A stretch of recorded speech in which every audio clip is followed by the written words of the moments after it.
नमस्कार दोस्तों, आप सभी का हार्दिक स्वागत है आपके अपने पीएससी अड्डा चैनल पर। दोस्तों, हम पढ़ रहे हैं अभी इंडियन ज्योग्राफी में और ये हमारी जो है 6th क्लास है, जिसमें हम जानने वाले हैं भारत के जो प्रायद्वीपीय पठार हैं, इसको हम आज इस वीडियो में कवर करने वाले हैं। तो दोस्तों, आखिर जो भारत का प्रायद्वीपीय पठार है उसकी क्या अवस्थिति है और यहाँ पर आपको थोड़ा सा जैसे कि भौगोलिक रूप से भी इसकी जानकारी होना चाहिए और यहाँ पर हम थ्योरी के हिसाब से भी इसको कवर करने वाले हैं। तो दोस्तों, ये टॉपिक इसलिए इम्पोर्टेंट है क्योंकि अभी हम पढ़ रहे हैं भारत के डिविजन्स के बारे में, यानी कि भारत को भौगोलिक रूप से कितने प्रकारों में विभाजित किया गया है। तो हम स्थलाकृतियों को अलग अलग वीडियो में कवर कर रहे हैं। ठीक है, तो दोस्तों स्टार्ट करते हैं। सबसे पहले यहाँ पर मैं आपसे चाहूंगा कि आप पहले कुछ लोकेशंस जो है जान लीजिए। ठीक है, तो ये मैप आपको दिख रहा होगा, इसमें आप देखेंगे कि यहाँ पर आपको मिलेगा, ये है मालवा का पठार। ठीक है, ये मालवा का पठार यहाँ पर मिलेगा जो एमपी के पश्चिमी पूरे इलाके में आपको मिलता है। फिर यहाँ पर इसके नॉर्थ में आप देखेंगे एमपी के, तो यहाँ पर मिलेगा आपको बुंदेलखंड पठार जो एमपी और यूपी में दोनों में फैला हुआ है। फिर इसके बाद आप नीचे देखेंगे तो ये मिलेगा आपको यहाँ पर बघेलखंड का पठार। फिर आगे यहाँ पर आप देखेंगे तो जो झारखंड है इसके इलाके में आपको मिलेगा छोटा नागपुर का पठार। ठीक है, और यहाँ पर जो मेघालय है, मेघालय में पूरा जो है ये शिलोंग का पठार जो है ये फैला हुआ है, जिसपे गारो, खासी और जयंतिया जो है पहाड़ियाँ आपको मिल जाया करती हैं। ठीक है, फिर मुख्य जो है यहाँ पर आज इसमें हम जानेंगे कि जो दक्कन का पठार है ये किस प्रकार से बना है और यहाँ पर जो सबसे बड़ा जो पठार है वो हमारे भारत का दक्कन पठार ही है, इसलिए ये मुख्य हो जाता है। तो दोस्तों, दक्कन पठार की लोकेशंस आपको दिमाग में क्लियर होनी चाहिए कि ये कितना बड़ा है। ठीक है, तो यहाँ से आप देखेंगे कि ये कुछ इलाका, तो जैसे कि मालवा का जो पठार है और दक्कन का पठार, इसमें से थोड़ी जो है गैप आपको दिखेगी, परंतु मूलतः जो है ये बना तो लावा के कारण ही निर्मित हुए हैं दोनों पठार। ठीक है, तो जो दक्कन का पठार है वो महाराष्ट्र और यहाँ पर जो है थोड़ा कुछ भाग कर्नाटक का भी मिलता है और नीचे आपको कर्नाटक का पठार इसके नीचे मिलेगा और तेलंगाना का पठार। ठीक है, तो इसको जो है 3 भागों में आप देख पाएंगे, तीनों जो है आपस में जुड़े हुए हैं ये पठार। ठीक है, तो यहाँ पर कुछ और लोकेशंस आपको क्लियर हो जाने चाहिए, हम आज के वीडियो में जानने वाले हैं। तो उन लोकेशंस के बारे में आपको थोड़ा सा और जानकारी होनी चाहिए। जैसे कि आपको यहाँ पर मिलेगी, ये है राजस्थान की अरावली रेंज जो यहाँ से लेकर जो है पूरी दिल्ली तक जाती है। इसके बाद आपको यहाँ पर मिलेगी एक सतपुड़ा रेंज, जो सतपुड़ा श्रेणियाँ हैं, ये आपको मिलेगी एमपी में। और इसके नीचे अजंता रेंज आपको मिल जाएगी जो महाराष्ट्र में पड़ती हैं। फिर यहाँ पर आप जब हम पठार पढ़ रहे हैं तो पठार की लोकेशंस आपके क्लियर होनी चाहिए और हम आज के वीडियो में जो है श्रेणियों को भी कवर करने वाले हैं। तो जो पहाड़ियाँ हैं, जो अरावली पर्वत श्रेणी है, जैसे कि सतपुड़ा श्रेणी है, तो इनको हम कवर करने वाले हैं, तो इनकी लोकेशंस भी आप क्लियर कर लीजिएगा। ठीक है, और मुख्य जो है जैसे कि यहाँ पर ये वेस्टर्न घाट हैं, फिर यहाँ पर ईस्टर्न घाट है। ठीक है, तो ये मुख्य मुख्य पॉइंट्स जो हैं ये आप क्लियर कर लीजिए। अब चलते हैं दोस्तों हम हमारी थ्योरी के ऊपर। तो सबसे पहले जो हम पढ़ने वाले हैं कि भारत का प्रायद्वीपीय पठार, तो इसके बारे में बेसिक जानकारी कि यह जो पठार है वो 16 लाख वर्ग किलोमीटर में फैला है, एक अत्यंत प्राचीन भूभाग है। क्योंकि आपको मैंने बताया दोस्तों कि जो पेंजिया महाद्वीप था वो 2 भागों में, अंगारा लैंड, गोंडवाना लैंड में विभाजित था, और जो हमारा प्रायद्वीपीय भारत का जो हिस्सा है वो गोंडवाना लैंड का हिस्सा था, जो सबसे प्राचीन में बना था। ठीक है, तो इसलिए ये जो भाग है ये प्रायद्वीपीय पठार ये काफी प्राचीन कहलाता है। और यहाँ पर सबसे पहले हम बात कर लें दोस्तों कि जैसे कि हम प्रायद्वीपीय पठार की बात कर रहे हैं या कभी भी आपने सुना है प्रायद्वीपीय भारत, तो प्रायद्वीप आखिर में होता क्या है।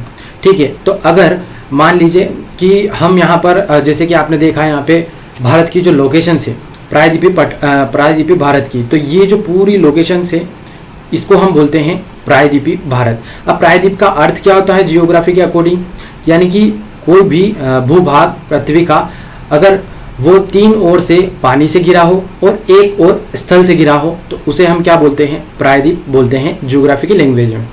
तो यहाँ पर आप देख पाएंगे कि जैसे कि गुजरात का जो इलाका है और यहाँ पर आप मिलेगा ये पश्चिम बंगाल का जो इलाका है, तो यहाँ से लगाकर जो ये पूरा एरिया है ये जो है किससे टच करता है भूभाग, वो 3 ओर से पानी से टच करता है और नॉर्थ में जो है स्थल भाग से टच करता है, इसलिए इसे क्या बोला जाता है, प्रायद्वीपीय भारत। ठीक है, तो ये बेसिक जानकारी आपको पता होनी चाहिए। आगे बढ़े दोस्तों कि ये जो हम पढ़ रहे हैं प्रायद्वीपीय पठार, इसकी आकृति क्या है, तो त्रिभुजाकार आकृति है और यह जो आकृति वाला जो है प्रदेश उत्तर में गंगा सतलज मैदान तथा शेष 3 दिशाओं में समुद्र से घिरा हुआ है, इसलिए हम इसको प्रायद्वीप बोलते हैं। यह देश का सबसे बड़ा भौतिक प्रदेश है, ठीक है, क्योंकि ज्यादातर जो क्षेत्रफल है वो इसी का है हमारे भारत में। फिर है प्रायद्वीपीय पठारी जो प्रदेश है वो गोंडवाना भूमि का एक अंग है और इस पठार पर अनेक पर्वत स्थित हैं, यानी कि जितनी भी आप देखेंगे बड़े बड़े पहाड़ या पर्वत जो हैं वो इसी इलाके में आपको मिलेगा, ठीक है। यहाँ पर आगे हैं कि जो लाखों वर्षों की मौसम क्रिया से पूर्णतया प्रभावित हैं। तो काफी समय से पृथ्वी का निर्माण हुआ है, फिर उसके बाद कॉन्टिनेंटल बने, फिर जो है अलग अलग भूभागों की यहाँ पर जो है मौसमी क्रियाओं के कारण जो है वो प्रभावित होते रहे हैं, ठीक है। तो इन्हीं के फलस्वरूप जो है अभी का वर्तमान जो है आप भौगोलिक जो है स्वरूप देख पाते हैं, ठीक है। तो ये जो पर्वत होते हैं यहाँ पर दक्षिण में, ये जो है छोटे छोटे पठारों में विभाजित हो गए हैं। यहाँ पर जो है संकरी और चौड़ी नदी घाटें आपको मिल जाएगी। इस प्रकार यह अनेक धरातली विभिन्नताओं से भरा पड़ा है। तो यहाँ पर आपको काफी विविधता देखने को मिलेगी भौगोलिक रूप से। इन पठारों की जो समुद्र तल से ऊंचाई कितनी है, तो लगभग 600 मीटर है, ठीक है। इनका विस्तार जो है उत्तर में राजस्थान से लेकर दक्षिण में कन्याकुमारी अंतरिक्ष तक है। तो दोस्तों आपको भौगोलिक जो है मैप के अकॉर्डिंग तो लोकेशंस याद ही होनी चाहिए कि कितने एरियाज में ये फैला है, और थ्योरी के अकॉर्डिंग हम बात करें तो ये कहां से कहां तक फैला है, तो राजस्थान से लेकर दक्षिण में जो कन्याकुमारी अंतरिक्ष तक ये विस्तृत है। तो कन्याकुमारी अंतरिक्ष जो है आप जानते हैं कि केरल में दक्षिण में आपको पड़ता है, ठीक है। तो यहाँ आप समझ गए कि राजनीतिक रूप से कितना इसका विस्तार है और भौगोलिक रूप से कितना विस्तार आपको यहाँ पर पता चल जाएगा। तो 1700 किलोमीटर की जो लंबाई में ये फैला है और 1400 किलोमीटर की इसकी चौड़ाई है। इन क्षेत्रों के अंतर्गत कई राज्यों के भूभाग आते हैं, जैसे कि यहाँ पर ये टच करता है दोस्तों, जैसे कि इसमें बहुत सारे राज्य आते हैं लगे हुए। तो मध्य प्रदेश कवर करता है, दक्षिण पूर्वी राजस्थान का कुछ क्षेत्र आता है, फिर जो बिहार का दक्षिणी बिहार है वहां पर कुछ क्षेत्र जो है इसका प्रायद्वीपीय पठार का हिस्सा है। उसके बाद महाराष्ट्र, ओडिशा, गुजरात, आंध्र प्रदेश, तमिलनाडु और कर्नाटक, केरल तक जो है ये विस्तृत है। तो राज्यों के हिसाब से भी आपको थोड़ी सी क्लियरिटी होनी चाहिए।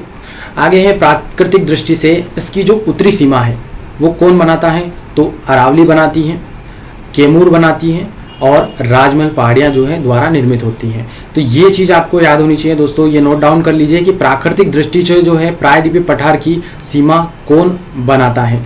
तो एक तो उत्तर में आपको मिलेगी जो राजस्थान में अरावली रेंज मैंने आपको बता दी। उसके बाद कैमूर जो है श्रेणी आपको मिल जाएगी, विंध्याचल जो पर्वत श्रृंखला है हमारे एमपी में उसका जो पूर्वी भाग है उसको कैमूर श्रेणी बोला जाता है। इसके आगे जो है आपको झारखंड में मिलेगी राजमहल की पहाड़ियां। तो ये पूरी जो है प्रायद्वीपीय पठार की नॉर्थ में प्राकृतिक सीमा बनाते हैं। और पूर्व में आपको जो पूर्वी घाट मैंने बताया है वो इसकी सीमा बनाते हैं, और पश्चिम में जो पश्चिमी घाट अवस्थित हैं वो इसकी प्राकृतिक सीमा निर्धारित करते हैं।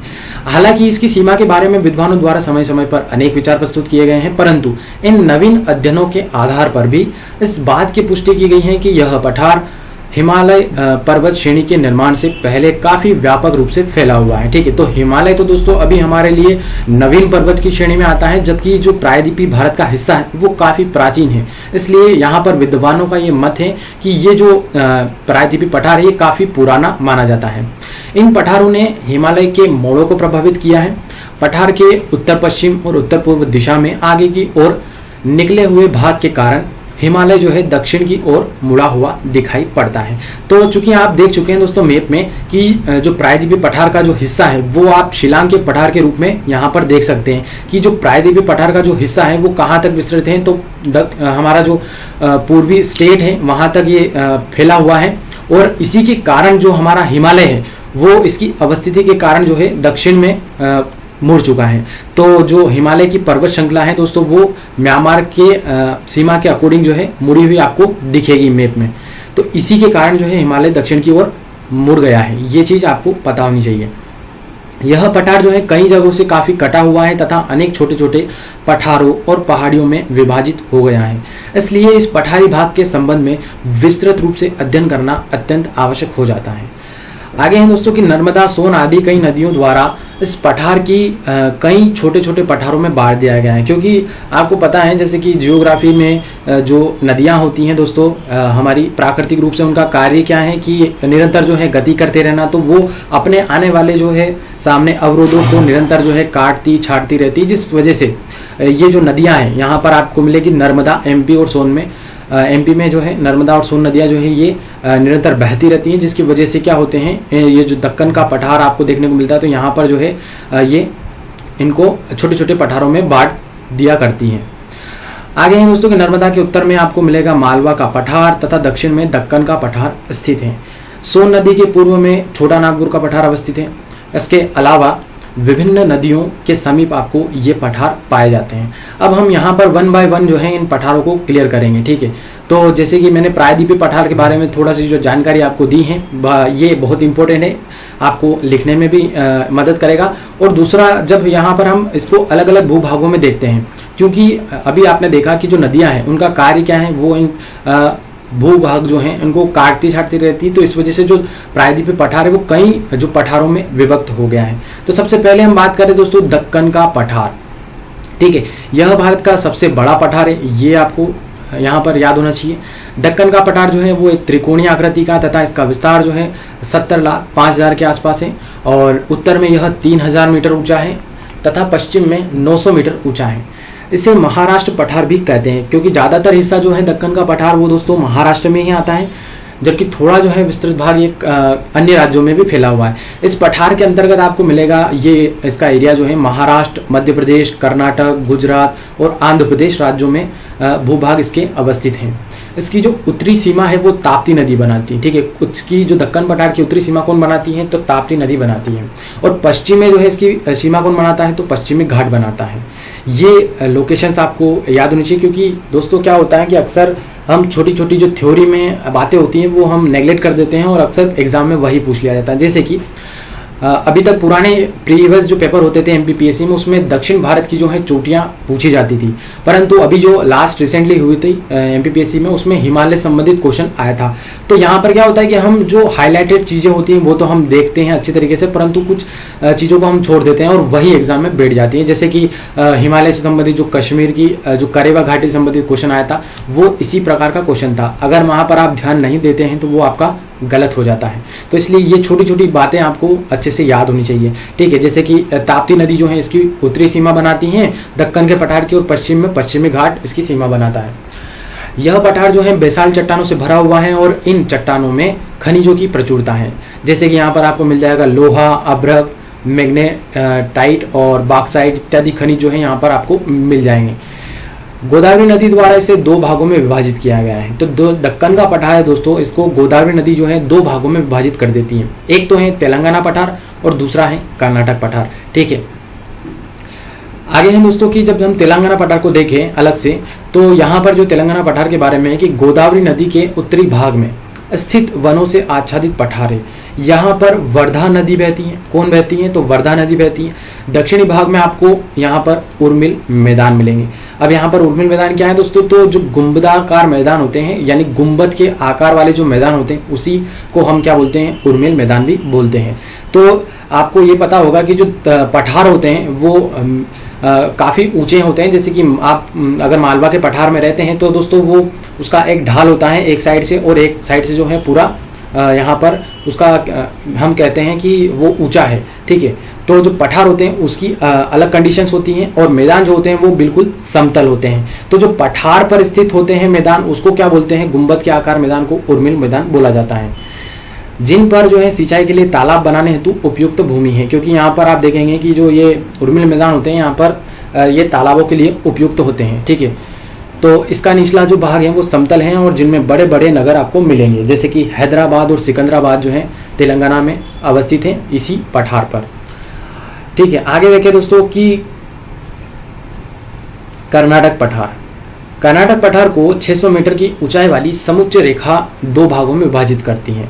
तो जो समुच्च रेखा है, यानी कि समान उच्च वाले मानों को प्रदर्शित करने वाली जो रेखा है, ये कर्नाटक पठार को 2 भागों में बांटती है। एक तो है उत्तरी भाग और एक है कर्नाटक का दक्षिणी भाग। उत्तरी भाग पर कृष्णा व तुंगभद्रा नदियां बहती हैं। तो उत्तर में जो कर्नाटक पठार है इसमें कौन सी नदियां बहती हैं, तो कृष्णा और तुंगभद्रा नदी बहती है।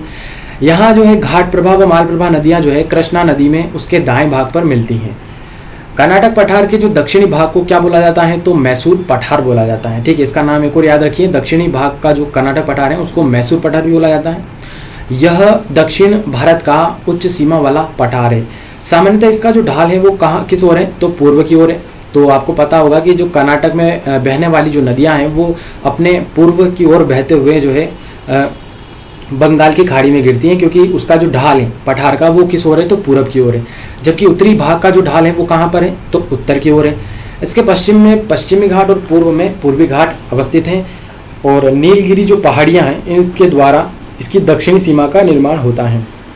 तो ये जो नीलगिरी की पहाड़ियां हैं आपको केरल और तमिलनाडु की जो बॉर्डर है वहां पर आपको ये मिल जाएगी। तो ये जो है नीलगिरी पहाड़ियां कर्नाटक की दक्षिणी सीमा निर्धारित करती हैं। पश्चिमी भाग जो है मालवाड़ के नाम से जाना जाता है। किसका, तो कर्नाटक पठार का जो पश्चिमी भाग है वो किस नाम से जाना जाता है, मालवाड़ के नाम से, जो एक क्या है पहाड़ी क्षेत्र है और इसकी ऊंचाई जो है 1000 मीटर है। इस पहाड़ी क्षेत्र में काफी कटाव है, ढाल काफी तेज है और नदी घाटियां गहरी है। यह भाग वनों से पूर्ण रूपेण आच्छादित है और पूर्व की ओर का भाग जो है उर्मिल मैदानों वाला है। जैसे कि आपको मैंने बता दिया कि उर्मिल मैदान किस प्रकार के होते हैं, तो गुंबद के आकार वाले जो मैदान होते हैं, तो यहाँ पर ये आपको मैदान मिल जाएंगे। मैसूर पठार की जो प्रमुख नदी है वो कौन सी है, तो कावेरी नदी है। ठीक है, तो ये भी आपको पता होना चाहिए कि जो नदी कावेरी है वो इसकी प्रमुख नदी है मैसूर पठार की। यहाँ पर जो है आपको ग्रेनाइट पहाड़ियां मिलती हैं जो नीचे धसी हुई होती हैं। आगे दोस्तों हम देखें तो मालवा का जो पठार है, यह पठार लावा द्वारा निर्मित काली मिट्टी का पठार है। ठीक है, जो हमारे एमपी में पश्चिम की ओर आपको मिलेगा मालवा का पठार। ठीक है, तो ये पता होना चाहिए कि जो मालवा का पठार है वो कौन से लावा द्वारा निर्मित है और काली मिट्टी का ये पठार है। तो यहाँ पर ज्यादातर जो है मालवा के पठार में काली मिट्टी आपको मिलेगी। इसका जो ढाल है वो गंगा घाटी की ओर है और इसमें पार्वती, बेतवा, माही, चंबल, काली सिंध आदि नदियां प्रवाहित होते हुए यमुना में मिल जाती हैं। औसतन 250 मीटर ऊंचे इन पठारों पर कहीं कहीं उर्मिल मैदान मिलते हैं और इनमें जिनमें चपटी पहाड़ियां भी स्थित हैं। जैसे कि उदाहरण स्वरूप ग्वालियर की जो पहाड़ियां हैं वो यहाँ पर मिल जाएगी आपको। ठीक है, तो ये चपटी पहाड़ियां हैं ग्वालियर की। और इस पठार की जो उत्तरी व उत्तर पूर्वी जो सीमा पर बुंदेलखंड और बघेलखंड के पठार स्थित हैं। लोकेशंस में आपको मैंने बता ही दिया है कि ये मालवा पठार कहाँ पर है, बुंदेलखंड पठार कहाँ पर है और बघेलखंड पठार जो है कहाँ पर है। परंतु जो है पठार के उत्तर भाग को चंबल और उसकी सहायक नदियों ने बीहड़ खड्ड में परिवर्तित कर दिया है। तो ये तो आपने सुना ही होगा कि जो चंबल के डाकू हैं दोस्तों वो प्राचीन इतिहास में काफी फेमस रहे हैं, क्योंकि जो चंबल का एरिया है आप देखेंगे कि जो मुरैना और शिवपुरी का इलाका है, यहाँ पर जो चंबल नदी जो है बहती है, तो ये क्या करती है, इसकी एक प्रकृति है कि ये बीहड़ों का निर्माण करती है। इसे जो है रबिन्स भी बोला जाता है बीहड़ों को। तो क्या होता है कि वहां पर जो है बड़े बड़े खड्डे जो है ये चंबल नदी बना देती हैं। इसलिए वहां पर क्या होता है कि जब वहां पर एक छुपने के लिए इन डाकुओं को काफी अच्छी सुलभता हो जाती थी, इसलिए चंबल के डाकू वहां पर ज्यादातर फेमस हुआ करते थे जो लूटपाट का कार्य करते थे। तो ठीक है, तो दोस्तों ये थोड़ी सी छोटी जानकारी थी। आगे देखें दोस्तों कि नेक्स्ट पठार है छोटा नागपुर का पठार। यह जो पठार है वो कहां पर है, तो बिहार और झारखंड में फैला हुआ है। इसके जो बिहार के गया और झारखंड में मिलेगा हजारीबाग और रांची आदि क्षेत्रों में ये पठार फैला हुआ है।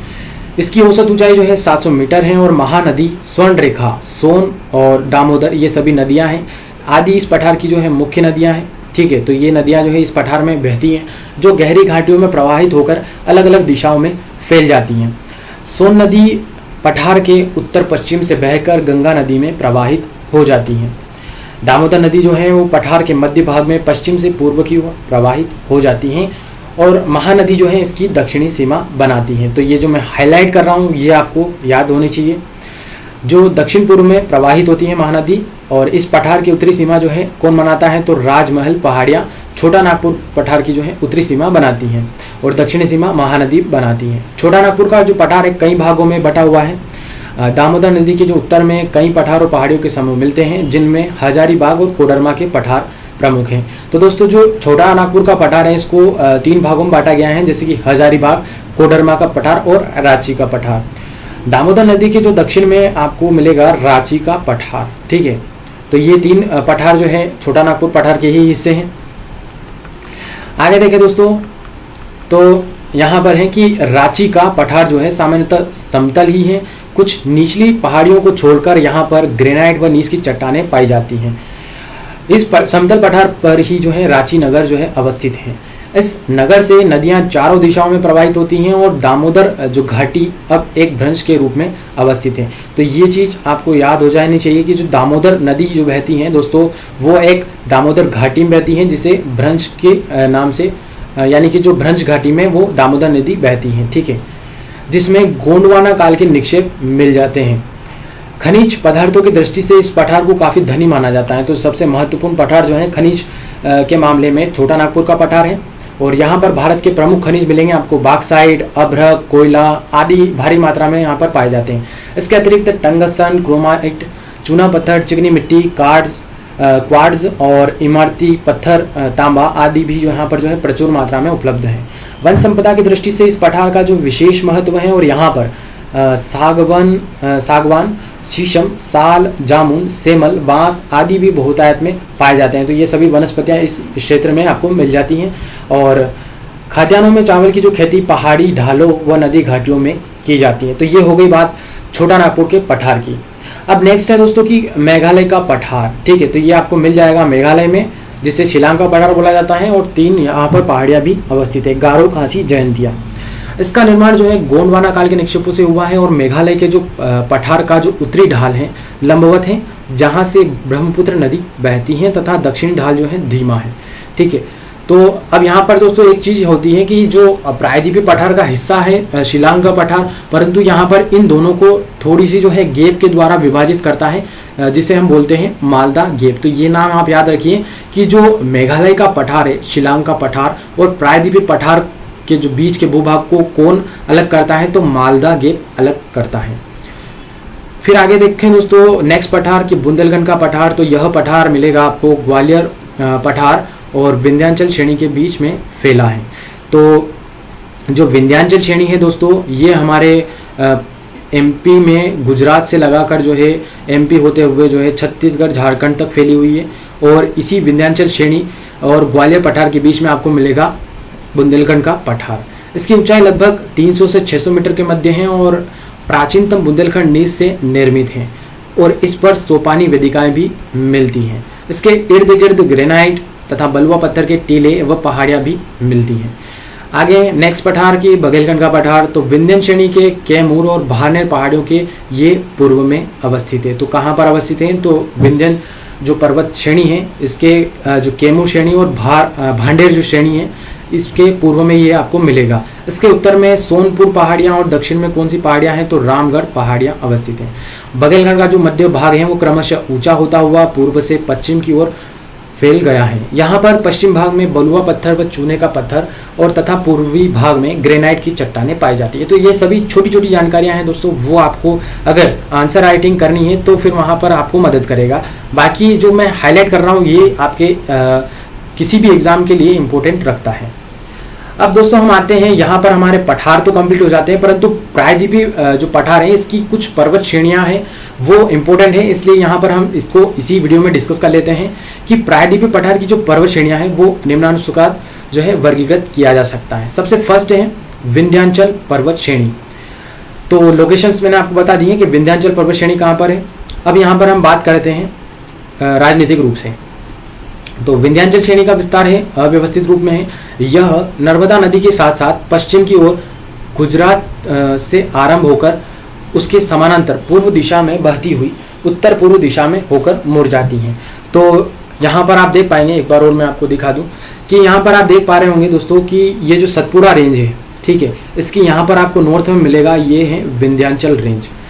तो ये विंध्याचल रेंज जो है ये गुजरात के इलाके से लगाकर एमपी से होते हुए इस प्रकार से छत्तीसगढ़, झारखंड तक ये जो है पूरी फैली है, जिसमें अलग अलग जो है पर्वत श्रेणियां भी अवस्थित हैं।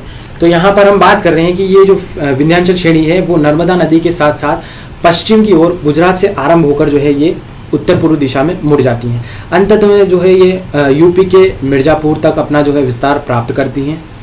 और विंध्याचल पर्वतमाला जो है विंध्याचल, भार, यहाँ पर भांडेर होगा, और केमूर तथा पारसनाथ की पहाड़ियों का सम्मिलित रूप है। तो इसको अलग अलग जो है पहाड़ियों में बांटा गया है, विंध्याचल, फिर भांडेर श्रेणी और केमूर श्रेणी और पारसनाथ श्रेणी, ठीक है।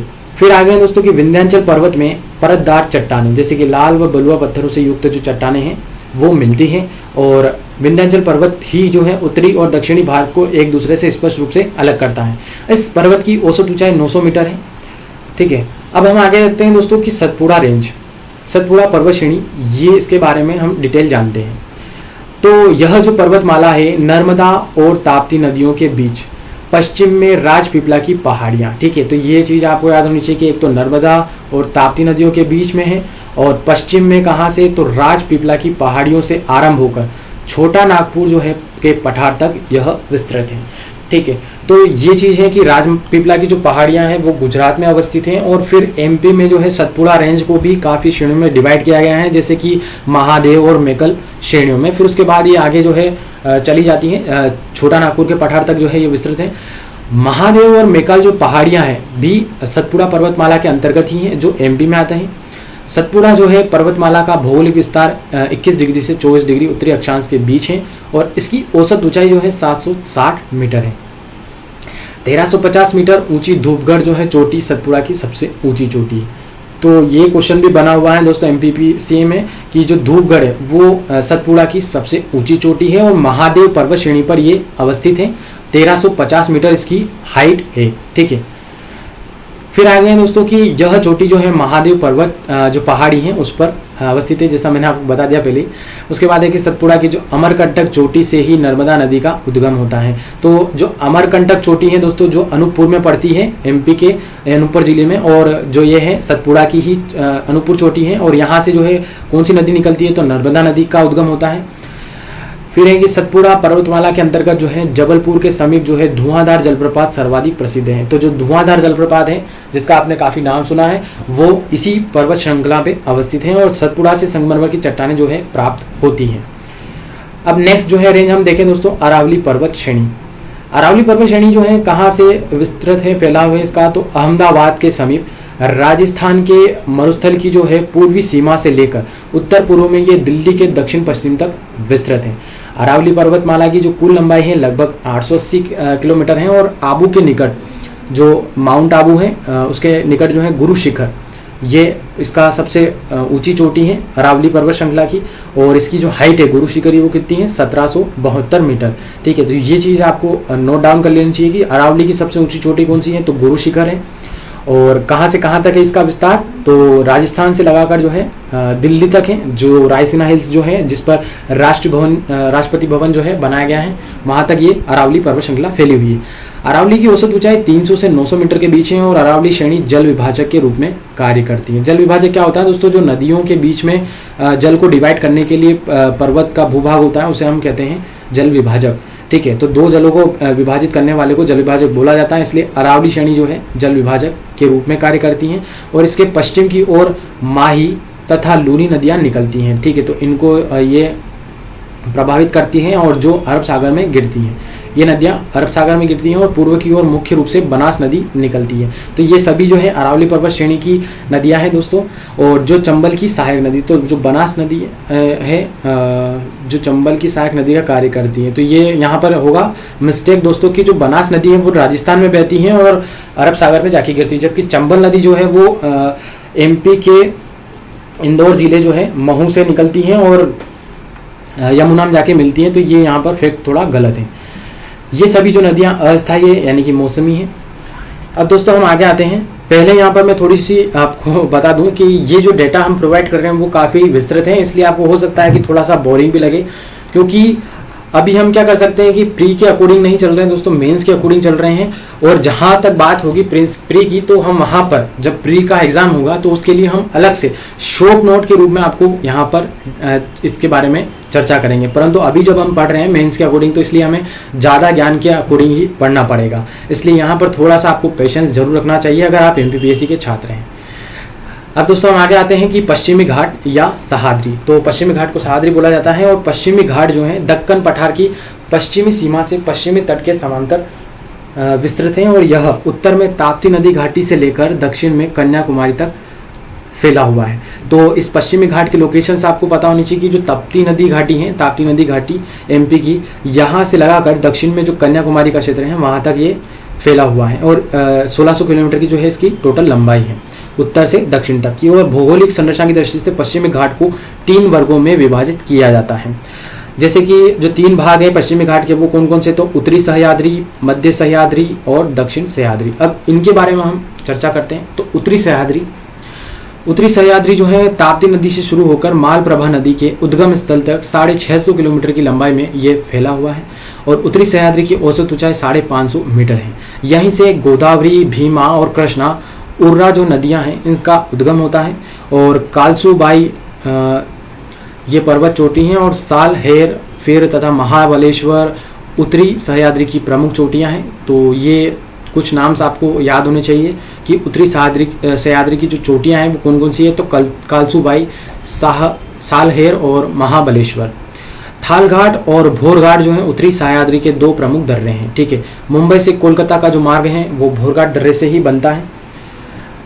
अब नेक्स्ट है मध्य सह्याद्री। तो दोस्तों यहाँ पर एक चीज और नोट डाउन कर सकते हैं आपकी, जो कालसूबाई है वो उत्तरी सह्याद्री की सबसे ऊंची चोटी भी है। ठीक है, फिर आते हैं दोस्तों मध्य सह्याद्री पर। तो ये जो है मालप्रभा नदी के उद्गम स्थल से लेकर पाल घाट दर्रे के बीच 650 किलोमीटर की लंबाई में विस्तृत फैला हुआ है और यह भाग काफी उबड़ खाबड़ धरातल वाला है तथा वनों से आच्छादित है। मध्य सह्याद्री की औसत ऊंचाई 1220 मीटर है और कुद्रेमुख और पुष्पगिरी यहाँ की प्रमुख चोटियां हैं। मध्य सह्याद्री की चट्टानें ग्रेनाइट और नीस प्रकार की हैं और इसके पूर्वी ओर की ओर तुंगभद्रा और कावेरी नदियां प्रवाहित होती हैं। तो इसकी जो प्रमुख चोटियां हैं कुद्रेमुख, पुष्पगिरी जो है, इन चोटियों का नाम आपको याद होना चाहिए। फिर आगे दक्षिण सह्याद्री के बारे में हम देखें तो नीलगिरी पहाड़ियां जो है केरल और तमिलनाडु के वहां पर, तो इनसे लेकर कन्याकुमारी तक जो है ये दक्षिण सह्याद्री फैला हुआ है 290 किलोमीटर की लंबाई में। और इस भाग में नीलगिरी पहाड़ी के साथ साथ अन्नामलाई की पहाड़ी भी है। ठीक है, तो अन्नामलाई पहाड़ी जो है ये भी दक्षिण में नीलगिरी पहाड़ियों के पास ही अवस्थित है दोस्तों, तो जो दक्षिण सह्याद्री पर फैली हुई है। और अन्नाईमुड़ी जो है दक्षिण सह्याद्री की सबसे ऊंची चोटी है। तो ये जो अन्नाईमुड़ी है दोस्तों, जो दक्षिण सह्याद्री है इसकी सबसे ऊंची चोटी है और दक्षिण सह्याद्री के उत्तरी पूर्व में पालनी की पहाड़ियां हैं। ठीक है, ये सभी पहाड़ियों के नाम और लोकेशंस आपको बिल्कुल क्लियर होनी चाहिए। और पालनी की जो पहाड़ियां हैं ये भी पूछी गई हैं तथा दक्षिण में इलायची की पहाड़ियां हैं। तो एक बार जो 2017 का प्री हुआ था दोस्तों, उसमें भी यहाँ पर दक्षिण में कौन सी पहाड़ियां अवस्थित हैं भारत के, ये भी क्वेश्चन आ चुका है, जिसे कार्डमम भी बोला जाता है, इलायची की पहाड़ियां, कार्डमम पहाड़ियां। ठीक है, तो इसलिए कह रहा हूं दोस्तों कि हर एक चीज पे जो मैं हाईलाइट कर रहा हूं वो अच्छे से आप याद कर लीजिए। अब आप आगे आते हैं दोस्तों कि पूर्वी घाट के बारे में। पूर्वी घाट का जो विस्तार है 1300 किलोमीटर की लंबाई में महानदी से लेकर नीलगिरी की पहाड़ियों तक है और पूर्वी घाट की औसत ऊंचाई जो है 650 मीटर है। पूर्वी घाट के अंतर्गत दक्षिण से उत्तर की ओर पहाड़ियों को नीलगित, पलकोंदा, अन्नामलाई, जावदा, शिवरोई की जो पहाड़ियां हैं इनके नाम से भी जाना जाता है। और गोदावरी और कृष्णा नदियों के डेल्टा के बीच पूर्वी घाट का जो स्तर समान हो गया है। विशाखापट्टनम पूर्वी घाट का सबसे ऊंचा स्थल है। ठीक है, तो दोस्तों यहाँ पर क्या होता है, थोड़ा सा कुछ कंफ्यूजन रहता है कि काफी किताबों में तो जो पूर्वी घाट का सबसे ऊंचा पॉइंट है वो जिंदागढ़ा भी मिलता है, फिर कहीं जगह महेंद्रगिरी भी देखने को मिलता है और विशाखापट्टनम भी देखने को मिलता है। तो इसलिए यहाँ पर आपको तीनों लाइन वार से याद होना चाहिए कि पूर्वी घाट का सबसे ऊंचा स्थल कौन सा है। या तो सबसे टॉप की बात करें तो जिंदागढ़ा, अगर एग्जाम में वो नहीं मिलता है तो फिर विशाखापट्टनम दूसरे नंबर पर और तीसरे नंबर पर जो है महेंद्रगिरी। तो ये सब आप तीनों लाइन वार से याद रखिए कि पूर्वी घाट पर अवस्थित है और अगर इनमें कोई कंफ्यूजन आ जाए तो एग्जाम में तीनों के नाम आपको क्लियर होने चाहिए। इसके बाद जो महेंद्रगिरी है विशाखापट्टनम के बाद सबसे ऊंची चोटी है और पूर्वी घाट का जो निर्माण है वो चारकोनाइट और खोंडा लाइट जो है चट्टानों से हुआ है। पूर्वी घाट में चंदन के वन भी मिलते हैं और कावेरी नदी द्वारा निर्मित होजेकल जलप्रपात जो है पूर्वी घाट में ही अवस्थित है। प्रायद्वीपीय भूखंड जो है भूगर्भिक रूप से अत्यंत समृद्ध है तथा यहाँ अनेक प्रकार के धात्विक अधात्विक खनिज पाए जाते हैं। खनिजों का सबसे बड़ा जो अंश कहाँ मिलेगा तो छोटा नागपुर पठार में पाया जाता है। अब दोस्तों यहाँ पर हम प्रायद्वीपीय पठार के जो है महत्व के बारे में पहले चर्चा कर लेते हैं, क्योंकि अभी तक जो है हम प्रायद्वीपीय पठार के जो है बात कर चुके हैं कि यहाँ पर कौन कौन से पठार अवस्थित हैं और यहाँ पर जो है कौन कौन सी पर्वत श्रेणियां हैं इस पर। अब यहाँ पर इंपोर्टेंट आता है कि आखिर में एक तो उपसंहार की बात और दूसरा जो है प्रायद्वीपीय पठार का महत्व क्या है। ठीक है, तो प्रायद्वीपीय की जो ये पठार है इसकी बेसाल्ट चट्टानों से प्राप्त होने वाली जो है काली मिट्टी कपास और गन्ना की जो है फसलों के लिए अत्यंत लाभदायक होती है और प्रायद्वीप जो है स्थलाकृतिक जल विद्युत शक्ति के उत्पादन हेतु भी अनुकूल मानी जाती हैं, क्योंकि अधिकांश जो है प्रायद्वीपीय नदियां अपने प्रवाह मार्ग में अनेक प्रपात बनाती हैं। तो यहाँ पर जो है एक तो जो काली मिट्टी की वजह से काफी सुलभता है कृषि के लिए, और दूसरा जो है जो नदियां हैं वो भी जो यहाँ पर अनेक जलप्रपात बनाती है, जो जल विद्युत शक्ति के लिए इम्पोर्टेंट है।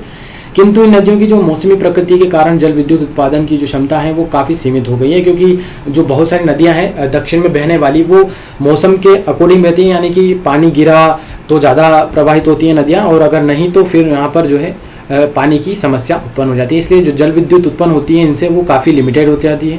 विंध्य पर्वत जो विंध्य पहाड़ियां हैं वो उत्तर एवं दक्षिण भारत के मध्य एक प्राकृतिक जल विभाजक का कार्य करती हैं। ठीक है, ये इंपॉर्टेंट है।